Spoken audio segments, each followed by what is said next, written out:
பேகம். இன்னைக்கு நான் பால் பாயசம் பண்ண போகிறேன். அது எப்படி பண்ண போகிறேங்கிறத பார்க்கலாம். ஆரம்பிக்கலாங்களா? 1/4 கப் பாஸ்மதி ரைஸ் எடுத்திருக்கேன். இதை மிக்ஸி ஜாரில் போட்டுக்கிறேன். 2 பீஸாக வர்ற மாதிரி அடிச்சுக்கலாம், பவுடராக வேண்டாம்.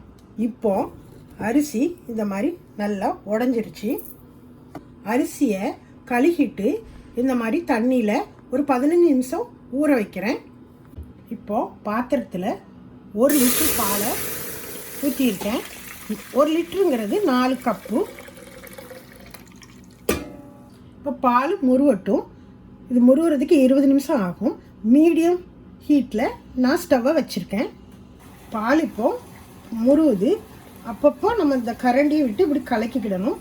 அப்படி இல்லைன்னா அந்த பாத்திரத்தில் பால் ஒட்டிக்கிடும். 20 நிமிஷம் ஆயிடுச்சு. பால் இப்போ நல்லா முருவி வந்துடுச்சு. இதில் நான் ஊற வச்சுருந்த அரிசியை இது கூட போட்டுக்கலாம். இந்த அரிசி பாலில் நல்லா வேகட்டும். அது வேகிறதுக்கு ஒரு 20 to 25 நிமிஷம் ஆகும். இப்போ அரிசி இந்த மாதிரி நல்லா வெந்துடுச்சு. வெந்ததுக்கப்புறம் இதில் ஒரு 1/2 கப் சுகரை போட்டிருக்கேன். அதையும் இப்போ நல்லா இது பண்ணி ஸ்டவ்வை ரொம்ப கம்மியாக தான் வச்சுருக்கேன். இது ரெடி ஆகிறதுக்குள்ளே ஒரு டேபிள் ஸ்பூன் வெண்ணெயை போட்டுக்கிறேன். இப்போ இதில் முந்திரி பருப்பு, பாதாம் பருப்பு, கிரேப்ஸ் எல்லாம் போட்டு கொஞ்சம் வறுத்துக்கிறேன்.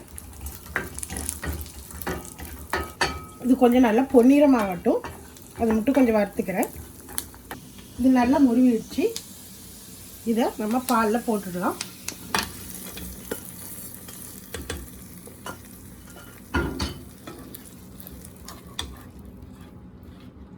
இப்போ ஒரு ஏலக்காய் இடித்து வச்சதை இதில் போடுறேன், வாசனைக்காக வேண்டி.